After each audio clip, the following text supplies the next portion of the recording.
Assalamualaikum warahmatullahi wabarakatuh. Bismillahirrahmanirrahim. Alhamdulillahirabbil alamin, hamdan katsirin thayyiban mubarakan fi. Asyhadu an la ilaha illallah Muhammad wa ala alihi washabihi ajmain. Amma ba'd.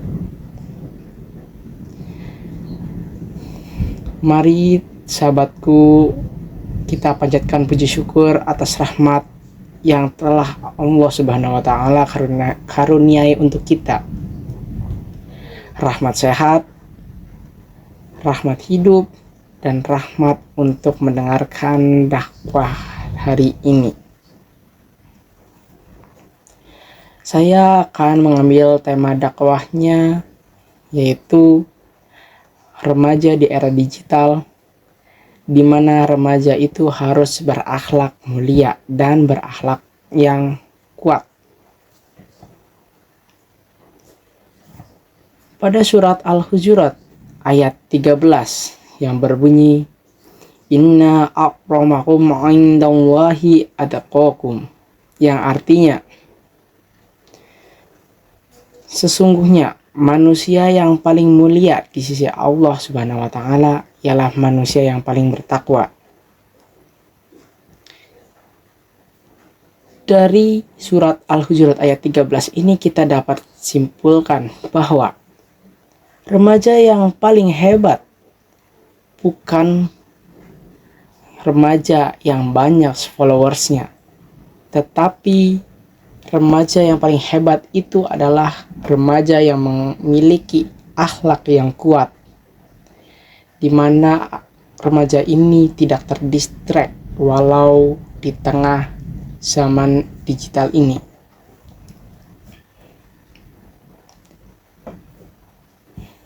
Sahabatku, pastinya kita semua memiliki handphone atau yang biasa disebut adalah HP. HP adalah pegangan sehari-hari kita. Tidak kenal waktu, tidak kenal tempat, pastinya kita selalu membawa HP.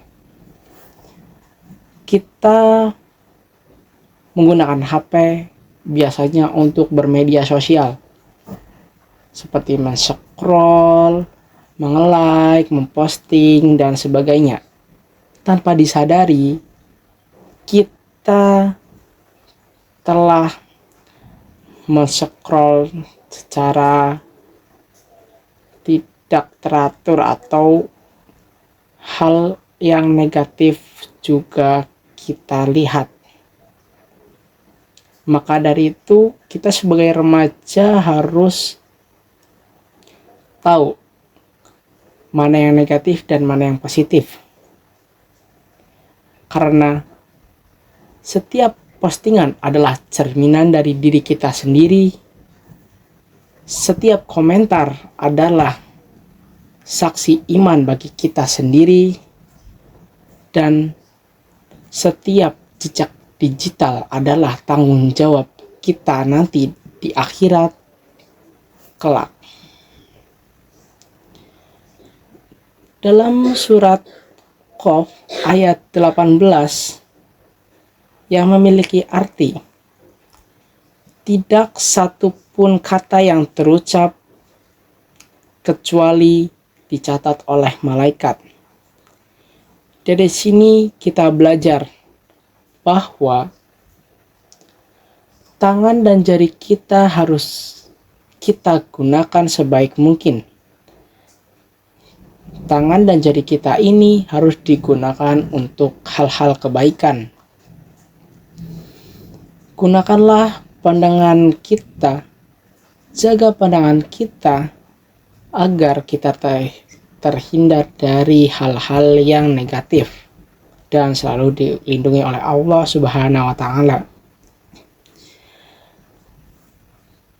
Dan hargailah waktu, karena waktu itu sangat berharga.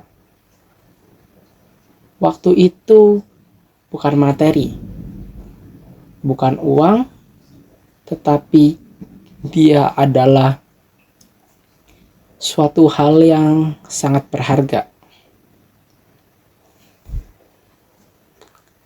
Nah, sahabatku, tahu nggak?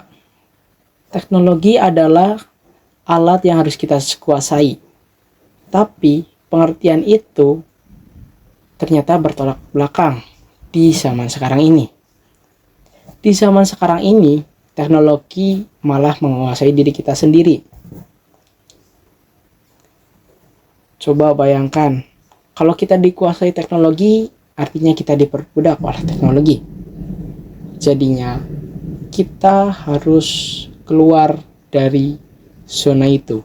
Kita harus menguasai teknologi, tapi tetap ingat kepada Allah Subhanahu wa Ta'ala. Coba teman-teman bayangkan, gimana kalau kita memiliki sebuah postingan yang sangat membuat orang senang, tersenyum, bahagia, hal positif itu akan membawakan pahala bagi kita. Saat kita sedang mengunggah story, kemudian story itu tersebar luaskan ke orang lain, dan story itu memiliki kandungan untuk mengingat Allah Subhanahu wa Ta'ala, maka pahala kita tidak akan berhenti.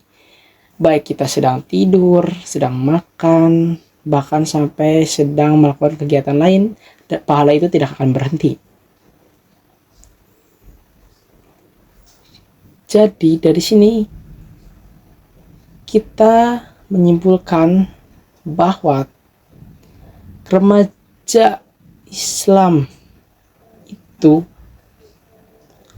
boleh bermedia sosial, berselancar di internet, tetapi harus tetap ingat ibadah dan harus memilah hal-hal yang positif dan negatif di media sosial. Kita sebagai remaja Islam harus tahu kapan waktunya ibadah dan kapan waktunya bermedia sosial. Seperti itu teman-teman. Apakah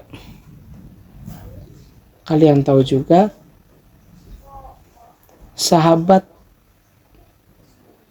atau teman yang baik adalah teman atau orang yang memiliki kebiasaan untuk memilah sebuah informasi dan menyebarkan sebuah informasi yang positif.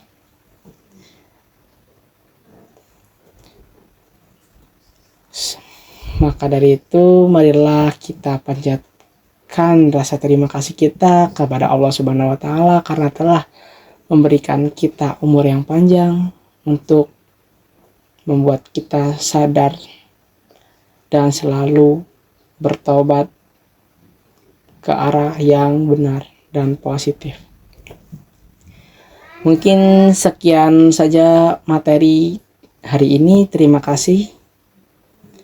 Alhamdulillahirabbil alamin.